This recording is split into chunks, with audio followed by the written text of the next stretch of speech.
Alright, let's try this one more time. Welcome, ladies and gentlemen. Welcome, wrestling fans.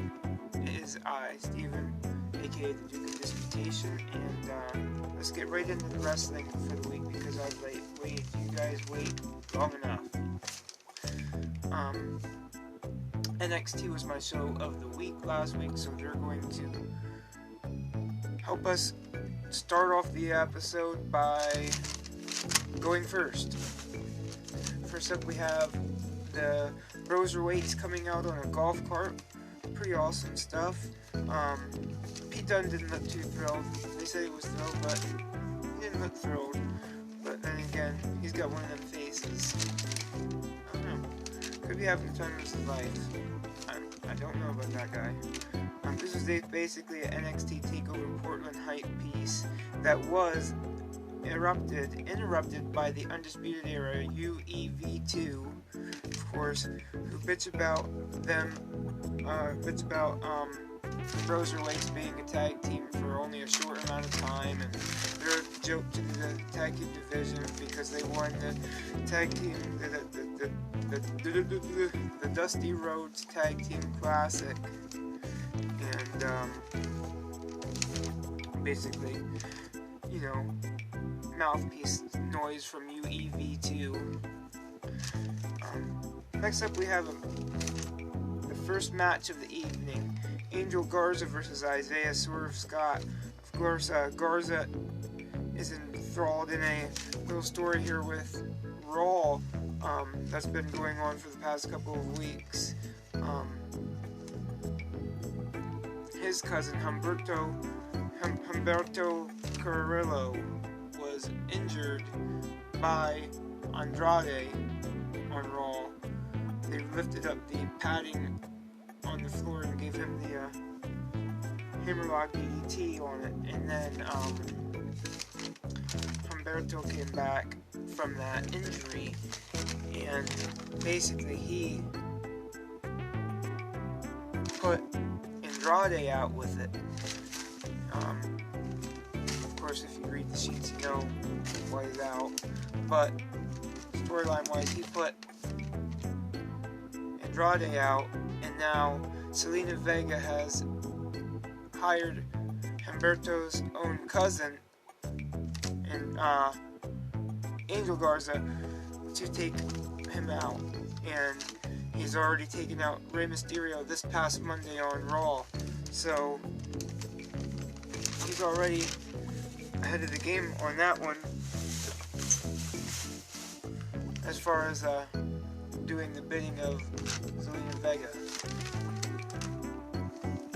So, awesome story being told there throughout this whole match.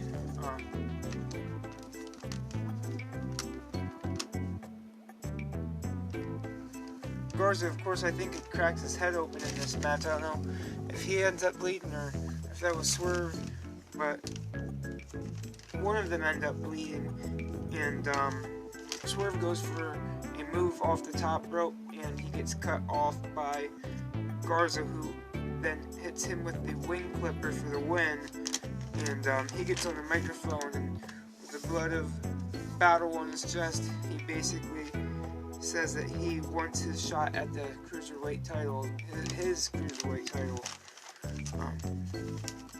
This is a really good match, very, very good stuff. Kind of reminded me of, you know, Cruiserweights back in the 90s on WCW with Rey Mysterio and Eddie Guerrero, Psychosis, kind of stuff like that, you know, Cruiserweight action. And you throw the United States title into the mix as well, so it's basically a double bang for your buck thing there. Up next, we have the Undisputed EV2 backstage. They're looking for Tommaso Ciampa. Some guy's getting his hair cut, and Roderick Strong messes his haircut up, and we move on. And we have a match with Dominic Dijakovic versus Killian Dane. This one was really good. I really like this one. Killian Dane is really good with the signature move of his is the divide. It's a nice crossbody, and it's such a simple move, but for the way he does it, it makes it so cool. I don't know how to explain. He's one of those guys that can get a simple move over and make it look devastating. And these guys had a nice back and forth, but eventually Dijakovic wins with a feast your eyes, and basically these guys have a little bit of an encounter of basically Dijakovic and Keith Lee have a little thing on the rampway where it's basically Keith Lee granting Dijakovic his title shot at the NXT North American title, and that was later been confirmed on commentary that at NXT TakeOver Portland at the end of the month here we will be seeing Keith Lee versus Dominik Dijakovic, or some people know him, me obviously, because I can't get the name right, Donovan Dijak. So at NXT TakeOver Portland. Next up we have an awesome Johnny Gargano versus Finn Balor promo. Basically this is Johnny Gargano saying he wants the NXT Finn Balor. He doesn't want the old Finn Balor that's been beat up on by Apollo Crews for the last 7 times on Raw, or whatever he said. And then Balor comes back and says that you don't need to worry because that version of Finn Balor is dead and long gone. Basically, is what happened in that promo exchange between the two.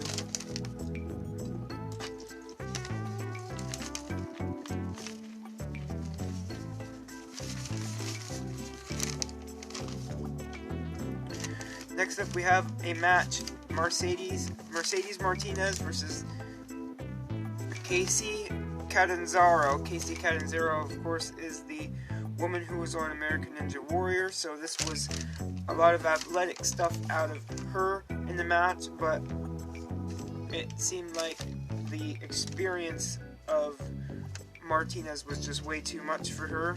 A pretty short match, but a very dominant match out of Mercedes, who wins the match with a fisherman suplex? Fisherman suplex? My moves are a little rusty here, but she trumped the match with just experience alone. Pretty good match, like I said, though. Next up, UE are backstage. They're still looking for Tommaso Ciampa after attacking people backstage and messing up haircuts. And shout out to Mr. Everything Victor Andrews, who was on this week as a bodyguard, and that's my tag team partner. So it was nice to see Mr. All That Victor Andrews on TV. A lot of our guys have been on TV the past couple of weeks for NXT. Most notably, like I said, Mr. All That Victor Andrews.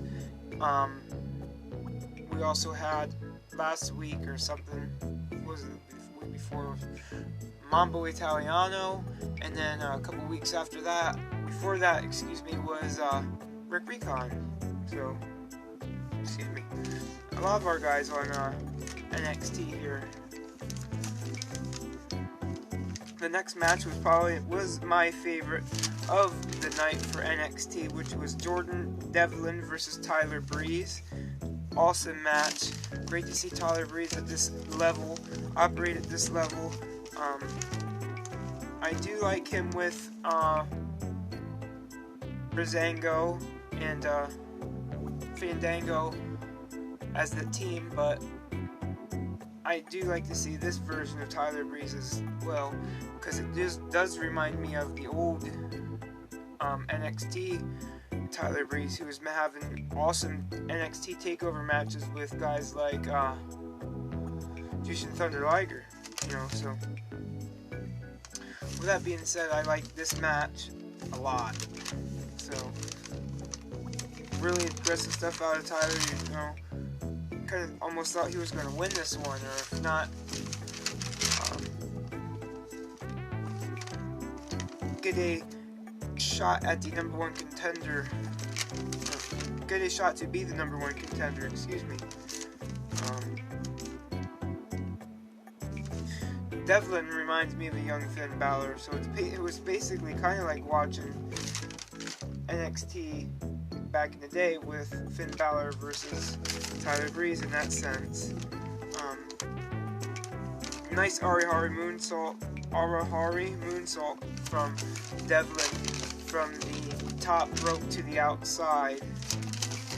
I like that.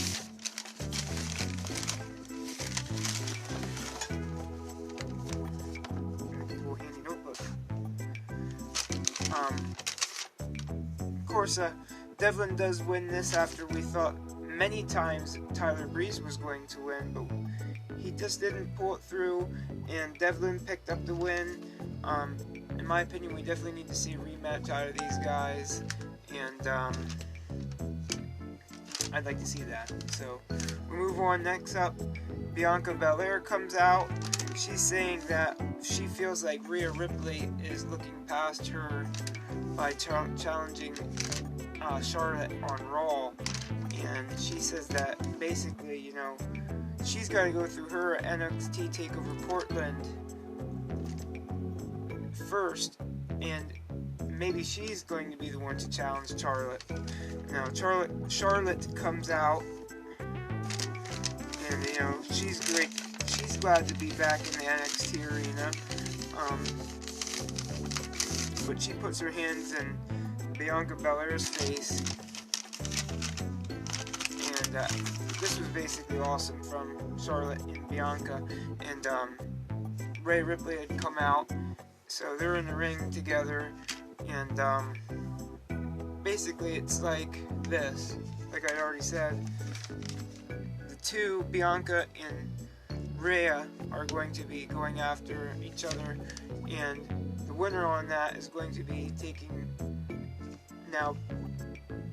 facing Charlotte at WrestleMania. But basically, after Charlotte sticks her hand in Bianca's face, Rhea says that we have a saying on NXT, and that is that we are NXT, and they basically attack Charlotte and send her packing. Next up, we have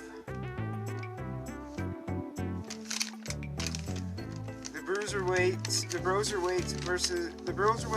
and Tommaso Ciampa versus the Undisputed Era. This was made from earlier in the night when,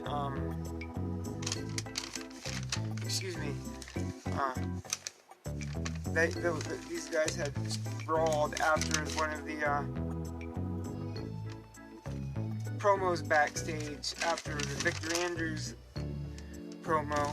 Not the promo, but you know, basically that little segment, they'd come out and started fighting, and then William Regal had basically made the main event match that it was going to be this 6-man tag. Of course, this didn't even wait to get started, because UEV2 attacks during the entrance, run-in style, lots of action before the match. It was a really fun 6-match when it finally started getting going, though. Tommaso Ciampa basically DDTs everybody. Broserweights and Tommaso Ciampa do win because Roderick Strong gets involved and gets their team disqualified for getting involved. The Undisputed Era start beating down everybody, and the return of the Velveteen Dream in this one, and he cleans house, and he makes sure the Undisputed Era know that his target is Roderick Strong because of him taking him out of the picture for the NXT North American title championship run. Excuse me. But yeah, like I said, the return of the Velveteen Dream. This was awesome to see him back, and basically that wraps up my coverage of NXT this week.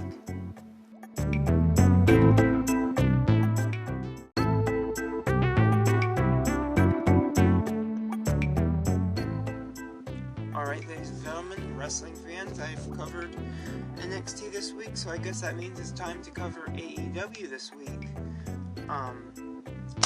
We start right out here with Jon Moxley versus Ortiz, and Jon Moxley is basically working his way through the Inner Circle. Last week he defeated Sammy Guevara. Now this week he's going up against Ortiz. Moxley was ranked number 1 now for the last 9 weeks. Of course, Jericho, Sammy, and Jack Hager are on commentary. It was a pretty good match, and this was Ortiz's first singles match since like 2016, so almost like 4 years, and he did really good. It was awesome to see him work singles. I don't think I've ever seen him work a singles match personally. Moxley does win the match with a paradigm shift, and afterwards he pulls the car keys out, the car that Chris Jericho gave him, and he says an eye for an eye. He stabs Santino in the eye with the car key, and basically sending a message to Chris Jericho in the Inner Circle. As we move on to the next match, which was my favorite match of the evening, Best Friends with Orange Cassidy versus SCU. Of course, like I just said, Best Friends are my favorite tag team in the AEW tag team division. Being right before Jurassic Express, I do like those guys a lot too. SCU do win with the Ocean Tonic, but it's what happens afterwards here that is noteworthy. The Dark Order come out, and Evil Uno was talking to Christopher Daniels and basically saying that the crowd doesn't appreciate him like he does, and eventually he's going to join the Dark Order, and basically this breaks out.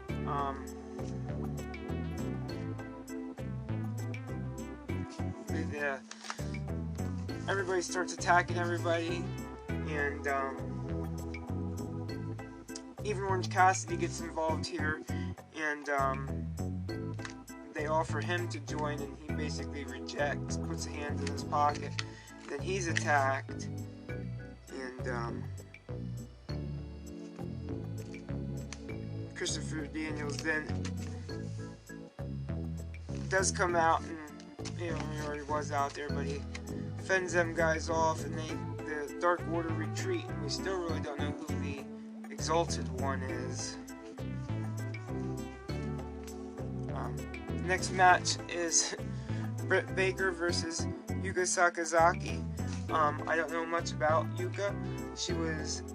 She's wrestled here before, but she hadn't wrestled for a little bit of time. But she's back now, and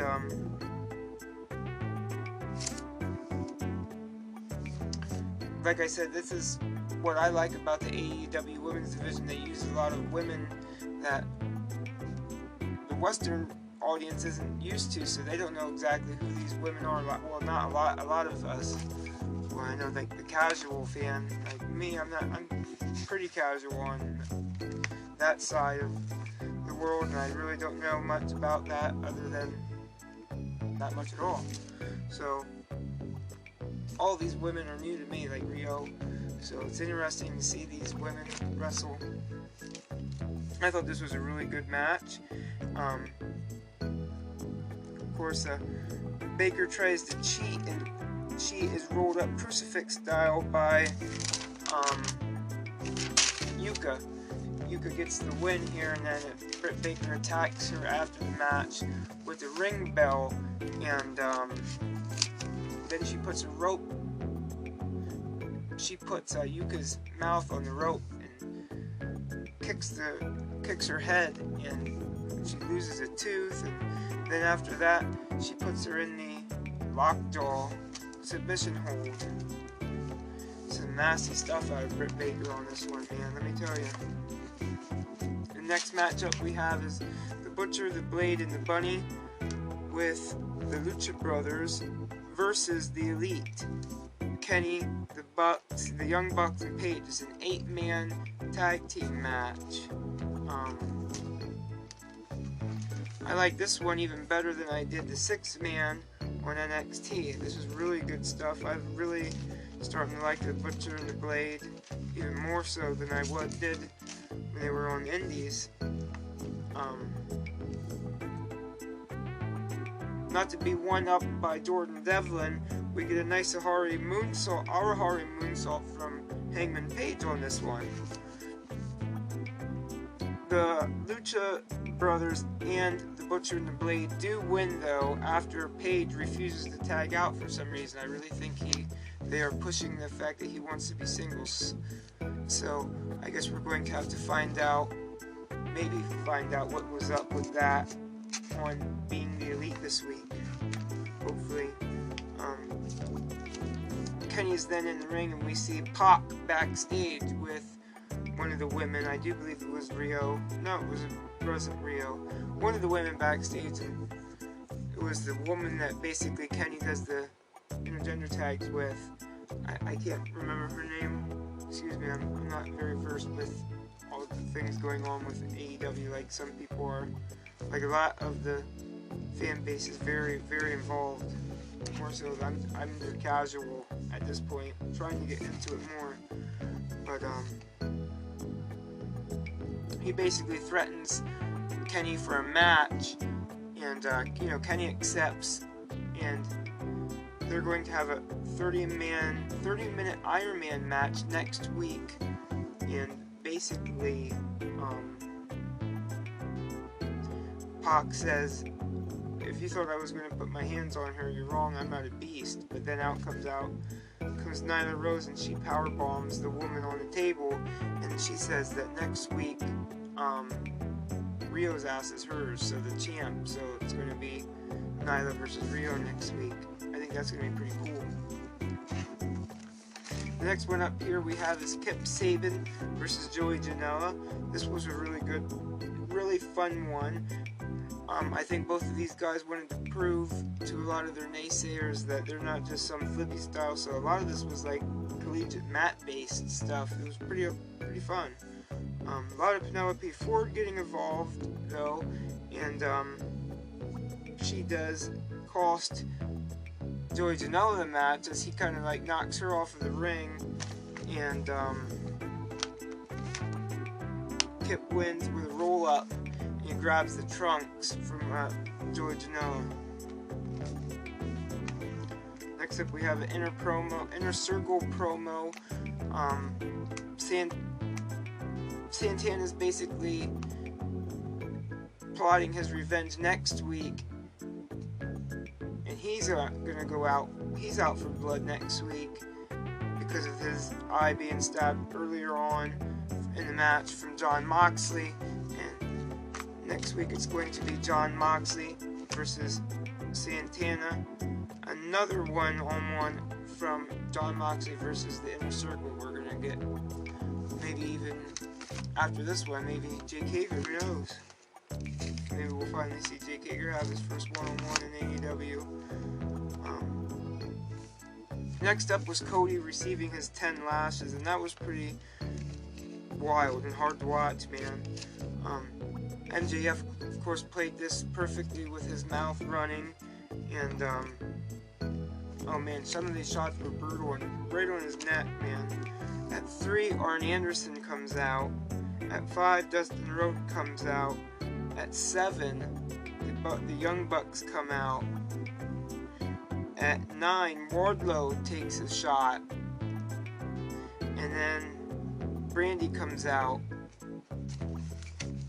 So, Cody's basically had encouragement from these times where he was going to quit from his team, and he persevered, and they paid really good attention to just how